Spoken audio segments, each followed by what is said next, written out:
Hey gang, today we're going to continue finding the function rule.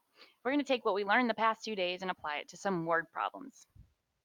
So you may be asked to find the function rule when given only two sets of data in a real life problem. So remember the formula y equals mx plus b, set up your table of values, determine the slope by calculating the change in y over the change in x, and substitute m into the equation to solve for b.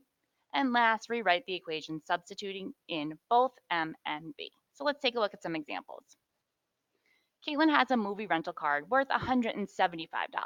After she rents the first movie, the card's value is $172.25. After she rents the second movie, its value is $169.50. After she rents the third, the card is worth $166.75. Assuming the pattern continues, write an equation that determines the amount of money Y on the card after any number of rentals X. How many movies can Caitlin rent with her card? Okay, so we have to start by setting up our table. They gave us a bunch of values here. We really only need two of them. So I'm going to write down X and Y. Keep in mind they told us X is the number of rentals and Y is the amount of money. So X starts with 0 and 175, which is really nice because that's our y-intercept. Then after using 1, it's down to 172.25.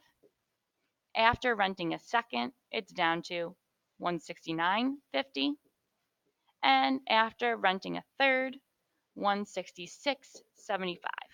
So we have to figure out how much this is decreasing by each time. So 0 to 1 is increasing by 1, 175 to 225. Well, 175 minus 2 would be 173, minus 3/4 would be 172 and a quarter. So it's 2 and 3/4, or 2 and 75 cents. And it's going down, so that should be negative. So now I've got my slope because it's negative 2.75 over 1. So it's just going to be negative 2.75. And luckily for us, we also have the y-intercept because we have the starting balance. So our equation is y equals negative 275x plus 175. Okay, now we're not done because now we have to figure out how many rentals she can actually rent with her card. So she's got a lot of money to spend here. Let's see if we can figure out how many rentals she can actually purchase. So to do that, we want to know when the card balance is 0. So y equals 0 equals negative 275 plus 175. Subtract 175 from both sides.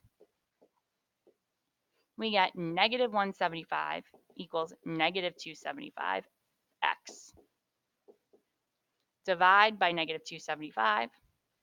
Divide by negative 275. And I'm not going to do that math in my head, so I take out my calculator. 175 divided by 275. I can ignore the negatives because I know a negative divided by a negative is a positive.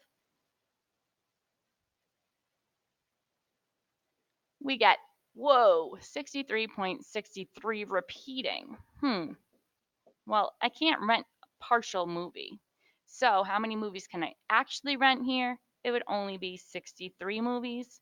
And she'd have some leftover money on the card that she could put towards a 64th purchase. But she wouldn't be able to actually get that 64th purchase with the card. All right, so that's the first example. Let's see what else we're in store for.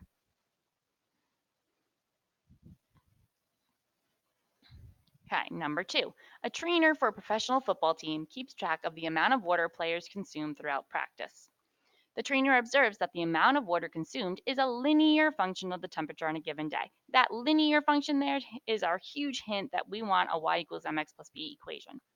The trainer finds that when it's 90 degrees Fahrenheit, the players consume about 220 gallons of water. And when it's 76 degrees Fahrenheit, the players consume about 178 gallons of water. Write a linear function to model the relationship between gallons of water y and temperature x. How many gallons of water will the team consume when it's 84 degrees outside? So again, keep in mind they gave us that y is the gallons of water and x is the temperature. That means temperature is our independent variable and water is our dependent variable. So we have our table, x and y, and we go back to the corresponding points that are given, 90 degrees and 220, and then 76 and 178. We start by calculating our slope, 220 to 178. Well, 220 minus 20 is 200, minus another 20 is 180, so that's 40 so far. Minus 2 gives us the 178, so that's 42 degrees total, and it's decreasing, so it's negative. Then 90 to 76 is decreasing by 14, making my slope negative 42 over negative 14. A negative over a negative is a positive, so I can ignore that. And 42 divided by 14 is actually 3. So my slope is 3. Now I can put that back in. Y equals 3x plus b. Now in this problem, we aren't so lucky because we aren't given the y-intercept. So we have to do some work here. We're going to plug in one of those values. So we could do 220 equals 3 times 90 plus b. So 220 equals 270 plus b, because 3 times 9 is 27, keep the 0. Then we subtract 270, and b equals negative 50, making our final equation y equals 3x minus 50.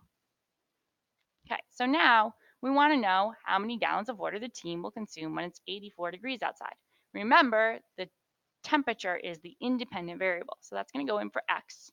So we have y equals 3 times 84 minus 50, or y equals 3 times 4 is 12, carry the 1, 3 times 8 is 24, plus 1 is 25, 252 minus 50. So y equals 202 gallons of water on a day when it's 84 degrees outside. All right, hopefully you're picking this up, not finding it too challenging, because you are now going to try number 3 on your own or with a partner. Before moving on to the exit ticket, please make sure you check in with me so I can verify that you have number 3 right, and then you can do the exit ticket and start the homework.